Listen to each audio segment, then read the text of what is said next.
आज दिन social media पर कई दल के मुस्लिम चेहरा जो दूसरी जगह जाने का काम कर रहे हैं, क्या कहना है?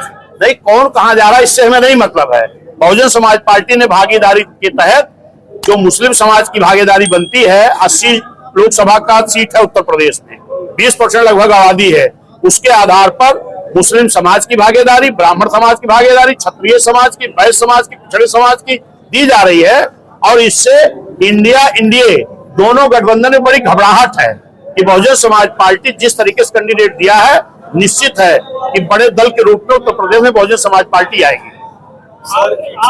आपके बीच के नेता ही कहते हैं कि हमारी पार्टी जो है नकली लगाती है और आप सारे चीज बजाते हैं। देखिए, बहुजन समाज पार्टी रूपी नर्सरी जो माननीय साहब मान्य बहन जी ने बनाई है, कि जितने चेहरों को आप देखोगे वो इसी नर्सरी से तैयार होकर के गए हैं।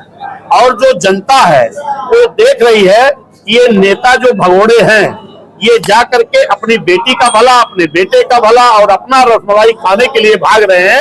लेकिन अगर समाज का भला कोई कर सकता है तो वो भला बहुजन समाज पार्टी रूपी नर्सरी से हो सकता है। इसलिए सब समाज के लोग इस बहुजन समाज पार्टी को मजबूत करने के लिए लगे हैं। सर, बसपा का कर रहा है अम्बेडकर नगर। हाँ, पिछले चुनाव में इसकी एक भी सीट नहीं निकल पाई और अभी लोकसभा के चुनाव में बसपा बहुत पिछड़ी नजर आ रही थी। पहला सम्मेलन हमारी नजर में हुआ है और प्रत्याशी तय करने में आपने बहुत देर की है।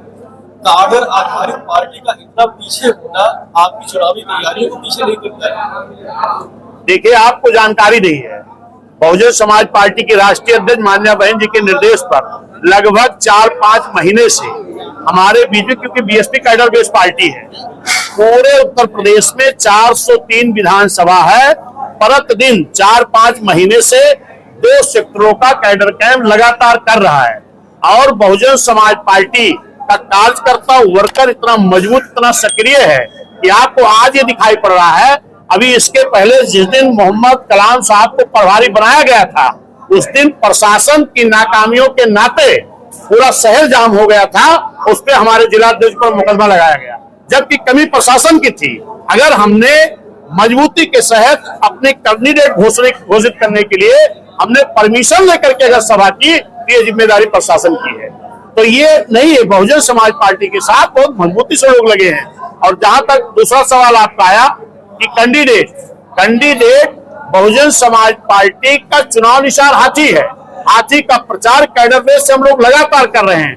बहुजन समाज पार्टी का कैंडिडेट जो भी आया है बहुत मजबूत आया है, इसीलिए दोनों लोग बौखलाए हैं।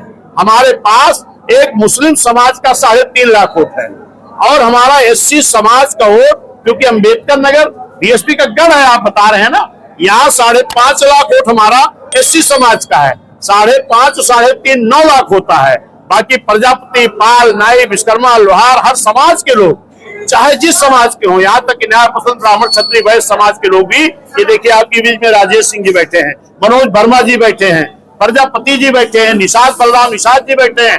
हर समाज के लोग यहाँ हैं और निश्चित है इस सर समाज के बल पर जो वोट बहुजन समाज पार्टी के कैंडिडेट का पहुंच रहा है, उसके करीब तक भी इंडिया गठबंधन कैंडिडेट नहीं पहुंच रहा है। और निश्चित है उसके बल पर बड़ी जीत अम्बेडकर नगर बहुजन समाज पार्टी की होगी, जो लोगों ने सोचा नहीं होगा। रिकॉर्ड मतों से ये आपके सामने आएगा।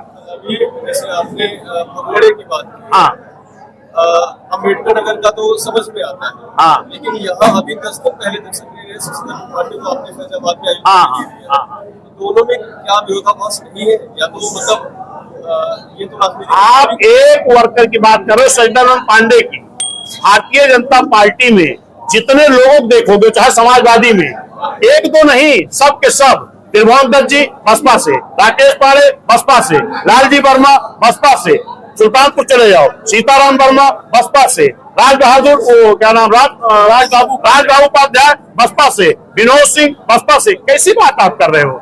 बहुजन समाज पार्टी सब समाज को लेकर चलती है। उस समाज के तहत अगर हम वहाँ यादव दे देते तो आप भाजपा की बी टीम बताते, मुस्लिम दे देते तो बी टीम बताते, ब्राह्मण दे दिए तो फिर सवाल। अच्छा, दूसरा जो है, क्या बात करते हो मेरे भाई, आगे सवाल करिए। हाँ, आजाद समाज पार्टी की सक्रियता बड़ी ज्यादा है।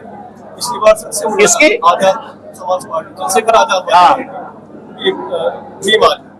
पिछली बार सबसे भी मैंने पूछा था सवाल, और उसके बाद जब ब्राह्मण यहाँ आए थे तो उनसे भी पूछा था।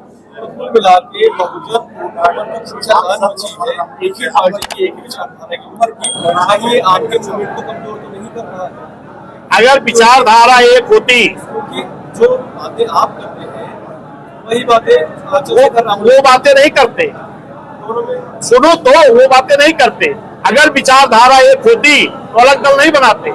अगर वो एससी समाज के हितैषी होते तो जो एससी समाज की ठेकेदारी खत्म किया समाजवादी, जो एससी समाज, एसटी समाज, ओबीसी समाज की बैकलॉग भर्ती खत्म किया समाजवादी ने, जिस समाजवादी ने प्रमोशन हुए अधिकारियों को डिमोशन किया, जिस समाजवादी ने हमारे एससी समाज के प्रमोशन का अक्षर बिल फाड़ा, ऐसे दलों के साथ जाकर के वो मिली भगत नहीं करते।